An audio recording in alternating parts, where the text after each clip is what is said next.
एक एस्ट्रोफिजिसिस्ट अपने लैब से हर रोज की तरह स्पेस में अपना रेगुलर ऑब्जर्वेशन कर रहे थे, लेकिन एक दिन उन्होंने कुछ अलग ही देख लिया। अचानक उन्हें एक ऐसा ग्रह नजर आया जो सूरज से 3000 गुना बड़ा था, लेकिन उसके बावजूद अपने सूरज के अराउंड चक्कर लगा रहा था। Mind blowing, right? अपने स्टार से 3000 गुना ज्यादा विशाल। लेकिन एक मिनट, एक ग्रह इतना बड़ा आखिर कैसे हो सकता है? फिजिक्स के सिद्धांतों के हिसाब से एक इतना बड़ा स्टार इतनी ज्यादा ग्रेविटी प्रोड्यूस करेगा कि वो खुद में ही कोलैप्स होकर एक स्टार बन जाएगा, राइट? लेकिन ये तो अभी भी ग्रह है। और दूसरी बात, इतने विशाल ग्रह की ग्रेविटी इतनी होगी कि उसको अपने सन को उसके अराउंड घुमाना चाहिए, ना कि वाइसी वर्सा, राइट? लेकिन ये सभी प्लैनेट्स की तरह खुद अपने स्टार के अराउंड घूम रहा है। ऐसे कैसे हो सकता है? आप बिलीव नहीं करोगे, पर यूनिवर्स में ऐसे माइंड ब्लोइंग ग्रह मौजूद है ना, जिसके बारे में आपने कल्पना भी नहीं की होगी। फॉर एग्जाम्पल, एक और एक ग्रह की बात करते हैं जिसे उसी के होस्ट स्टार ने पूरा का पूरा निगल लिया था, लेकिन वो उसमें से बच के बाहर निकल आया। और इतना ही नहीं, एक ऐसा भी ग्रह मौजूद है जो सूरज के अराउंड नहीं बल्कि एक ब्लैक होल के अराउंड रिवॉल्व करता है। But is all this scientifically even possible? Let's find this out in our today's video. So शुरू करने से पहले ये सभी ऑब्जर्वेशंस को देखने के बाद कुछ ऐसा लगता है कि क्या हमारे साइंस के फंडामेंटल्स की जो नॉलेज है, जो थियरीज हमने बनाई है, क्या वो वाकई में वर्क करती है? अगर हाँ, तो उन थियरीज में ये एक्सेप्शंस कैसे आए, या फिर ये थियरी के अंदर ही फॉल करते हैं? वही हम आज जानेंगे। सबसे पहले शुरू करते हैं हमारे पहले प्लैनेट से। इसमें वो छोटी सी चमकती हुई चीज सूरज है और उसके बाजू में मौजूद वो बड़ी चीज प्लैनेट है। और आप बिलीव नहीं करोगे, बट इस प्लैनेटरी सिस्टम का ये ग्रह PSR J17191438b अपने होस्ट स्टार से 3000 गुना ज्यादा बड़ा है, and this is proved. But उससे भी ज्यादा हैरान कर देने वाली बात यह है कि वो ग्रह कोई पत्थर का नहीं बना है, बल्कि वो डायमंड का बना हुआ है। Shocked? And what's even shocking, इसकी ये प्लैनेट पहले से ही प्लैनेट नहीं था, बल्कि शुरुआत में एक स्टार था, एक येलो ड्वार्फ स्टार। ये स्टार गुजरते वक्त के साथ साथ प्लैनेट में तब्दील हो गया, विच इज वियर्ड, राइट? अब सवाल यहां पर यह आता है कि स्टार्स अगर खत्म होते हैं तो वो नोवा या सुपरनोवा या हाइपरनोवा या ब्लैक होल बनते हैं, राइट? अगर छोटा स्टार हुआ तो व्हाइट ड्वार्फ, या फिर उससे बड़ा हुआ तो एक न्यूट्रॉन स्टार। सो ये स्टार से प्लैनेट कैसे बन गया? इस प्लैनेट की ऐसी हालत के पीछे का कारण है उसका होस्ट स्टार। ये प्लैनेट जिस स्टार के अराउंड ऑर्बिट कर रहा है वो एक न्यूट्रॉन स्टार है, मतलब एक डेड स्टार। अब यहां पर आपको दिखाई देगी नेचर की एक ब्रिलियंट चीज। न्यूट्रॉन स्टार भले ही साइज में बहुत ही छोटा हो सकता है, लेकिन उसका मास सन से भी 1.5 गुना ज्यादा है। दरअसल एक वक्त ऐसा था जब ये डेड स्टार भी एक मैसिव स्टार हुआ करता था, पर एक वायलेंट एक्सप्लोजन की वजह से ये एक न्यूट्रॉन स्टार में कन्वर्ट हो गया और अपने होस्ट स्टार के साथ एक बाइनरी सिस्टम में रिवॉल्व करता था, यानी दोनों एक दूसरे के अराउंड रिवॉल्व करते थे। और यही रीजन है कि ये प्लैनेट उस सुपरनोवा एक्सप्लोजन को सह पाया। अब इसके कई सालों बाद येलो ड्वार्फ खुद एक रेड जायंट में इवॉल्व हो गया, जिसके बाद एज ऑब्वियस एनर्जी धीरे धीरे करके कम होती गई और ये स्टार रेड से येलो और येलो से एक व्हाइट ड्वार्फ में तब्दील हो गया। And now, as we know, white dwarf star बना होता है कार्बन, ऑक्सीजन, हाइड्रोजन और हीलियम मॉलिक्यूल से।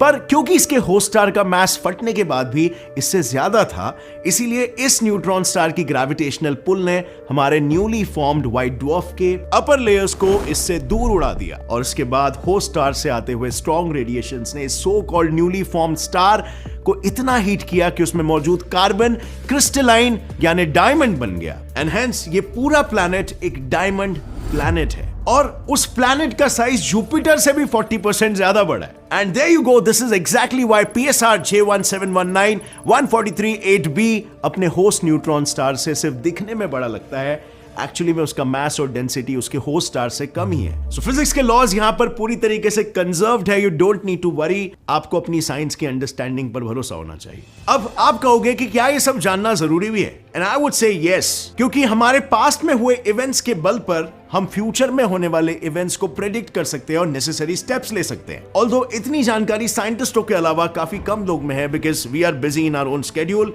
लैंग्वेज बैरियर आ जाता है या फिर कोई रिलायबल सोर्स ऑफ नॉलेज नहीं मिलता। बट आज के आपके बिजी लाइफस्टाइल में आपके नॉलेज की नीड को पूरा करने के लिए आया है कुकू FM, जो आपकी ग्रोथ में आपकी मदद करेगा। कुकू FM ऐप इंडिया का लीडिंग ऑडियो बुक प्लेटफॉर्म है, जहां पर आपको डिफरेंट नॉन फिक्शन जॉनरास की किताबें जैसे कि brief history of time by Stephen Hawking, the God delusion by Richard Dawkins, ये सभी किताबें रीजनल लैंग्वेज जैसे हिंदी में सुन सकते हो, और वो भी समराइज्ड फॉर्म में, जिसमें आपका टाइम भी बचे और साथ में आप नॉलेज में भी कॉम्प्रोमाइज ना करो।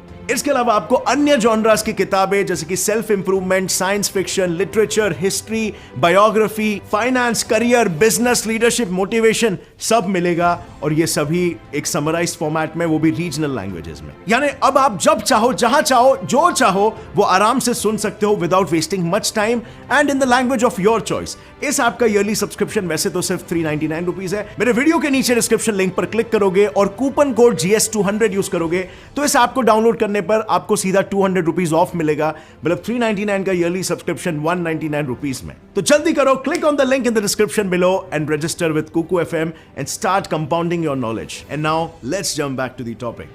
अब बात करते हैं अगले प्लैनेट की, जिसे देखकर यह लगता है कि वो भी हमारे फिजिक्स के लॉज को फॉलो नहीं करता। अब ऑब्वियसली हर प्लैनेट तो इतना लकी नहीं होता कि वो खुद को सुपरनोवा से बचा पाए। In many cases solar system के मैसिव स्टार का फटना यानी उस सोलर सिस्टम के सभी प्लैनेट्स का अंत। लेकिन क्वाइट सरप्राइजिंगली कुछ प्लैनेट्स इतने ढीठ होते हैं कि एक मरते हुए स्टार से पूरी तरह निगल जाने के बाद भी सरवाइव कर जाते हैं, मतलब स्टार के अंदर घुस के फिर बाहर जिंदा आ जाना।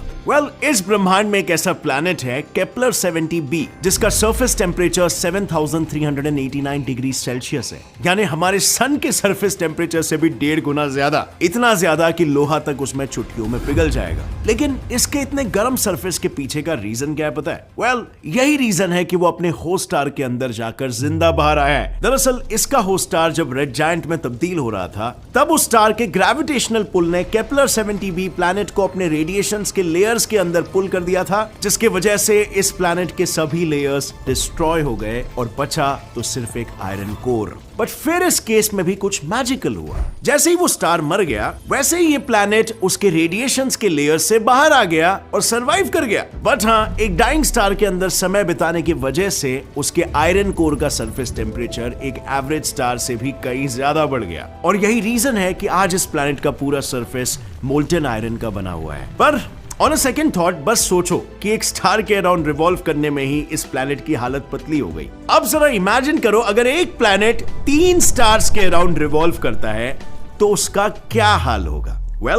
इमेजिन करने की क्या जरूरत है। हमारे यूनिवर्स में एक ऐसा प्लैनेट है HD 188753AB, जो 3 स्टार्स के अराउंड रिवॉल्व करता है। इन स्टार्स में एक बाइनरी स्टार सिस्टम है और एक नॉर्मल स्टार। सबसे पहले बात करते हैं इस यूनिक सिस्टम के सबसे पहले स्टार HD 188753A के बारे में। ये स्टार हमारे सन के जैसा ही येलो ड्वार्फ है और इसके अराउंड हमारे सोलर सिस्टम के जैसे ही प्लैनेट्स काफी क्लोजली रिवॉल्व करते हैं। पर द डिफरेंस इज कि इस सिस्टम में planets revolve with a super fast revolution of 3.3 earth days, मतलब वहां का एक साल 3.3 अर्थ डेज है। अब बढ़ते हमारे बाइनरी स्टार सिस्टम की तरफ। HD 188753B और HD 188753C, इन दोनों स्टार्स के अराउंड कोई प्लैनेट नहीं घूमता, बल्कि ये दोनों स्टार्स प्लैनेट और मेन स्टार के अराउंड रिवॉल्व करते हैं कुछ इस तरह। अब ऑब्वियसली सेंटर में मौजूद स्टार काफी बड़ा है, इसीलिए दूसरे स्टार्स उसके अराउंड घूम रहे हैं, और क्योंकि वो दोनों बाइनरी स्टार्स काफी नजदीक है और उनका मास भी काफी सिमिलर है, इसीलिए वो एक दूसरे के अराउंड रिवॉल्व करते हुए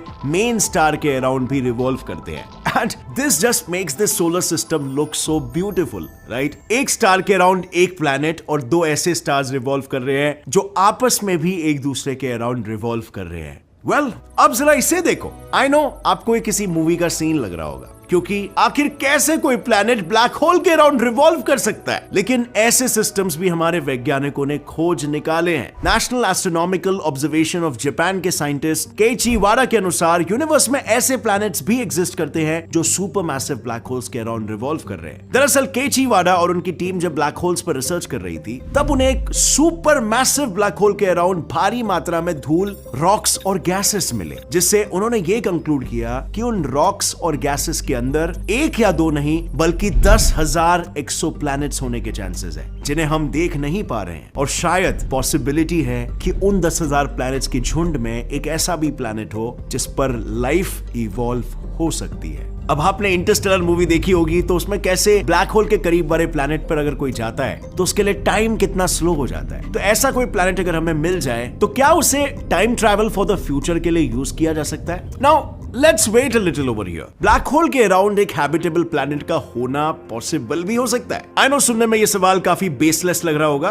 बिकॉज ब्लैक होल्स का नाम आता है तो हम सभी के दिमाग में डिस्ट्रक्शन ही आता है। लेकिन अगर एक प्रॉपर एनवायरनमेंट और कंडीशंस यानी हीट और लाइट हो, सब कुछ बैलेंस मात्रा में, तो वहां एक हैबिटेबल प्लैनेट फॉर्म होना पॉसिबल है मैथमेटिकली। अब सवाल यह है कि ब्लैक होल तो लाइट तक को नहीं छोड़ता, तो इन प्लैनेट्स को लाइट और हीट आखिर मिलेगी कहां से? वेल, इसके पीछे का साइंस काफी इंटरेस्टिंग है, ध्यान से सुनना। सो साइंटिस्टों के अकॉर्डिंग प्लैनेट्स के लिए एक अच्छा एनवायरनमेंट ब्लैक होल नहीं बल्कि उसके अराउंड मौजूद एक एक्रीशन डिस्क क्रिएट करेगी। अब जैसे कि हम सभी जानते हैं, एक्रीशन डिस्क बनी होती है बहुत सारे रॉक्स, डस्ट और गैसेस से, जो एक ब्लैक होल के around almost 90,000 kilometre per hour की स्पीड से घूमते हैं, जिसकी वजह से हीट प्रोड्यूस होती है और ये रॉक से बनी एक्रीशन डिस्क ग्लो करने लगती है। अब अगर कोई प्लैनेट इस डिस्क से एक परफेक्ट डिस्टेंस पर है, यानी आज जैसे पृथ्वी सूरज के गोल्डी लॉक जोन में है, कुछ वैसे ही, तो उस प्लैनेट में लाइफ का होना पॉसिबल हो सकता है, क्योंकि एक्रीशन डिस्क से आती एनर्जी प्लैनेट के अंदर किसी भी चीज को फॉर्म होने में कैटलाइज करेगी।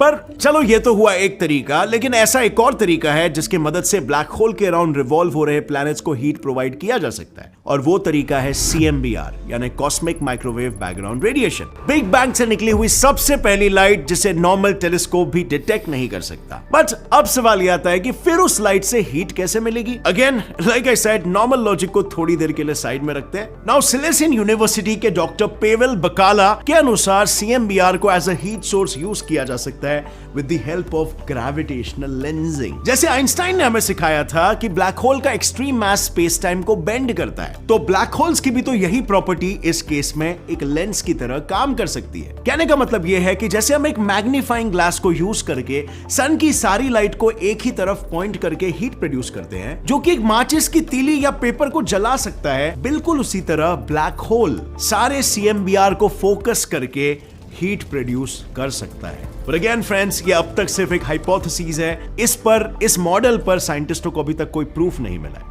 But it's totally never say never, क्योंकि ये चीज आगे जाके एक पॉसिबिलिटी बन सकती है इन द फ्यूचर। और अगर आप देखोगे साइंस की तरफ, तो हमेशा हर वियर्ड पॉसिबिलिटी फ्यूचर में जाके टेक्नोलॉजी में कन्वर्ट हो रही है। डेफिनेटली काफी सारे रिजेक्ट हो रहे हैं, लेकिन काफी सारे एक्सेप्ट भी हो रहे हैं। So we must keep trying. So that's it for today friends. उम्मीद है इस वीडियो ने आपको नेचर की ब्यूटी का एक और एक झलक दिखा दिया, some of the weirdest things in nature के बारे में बता के। अगर इससे कुछ भी नया सीखने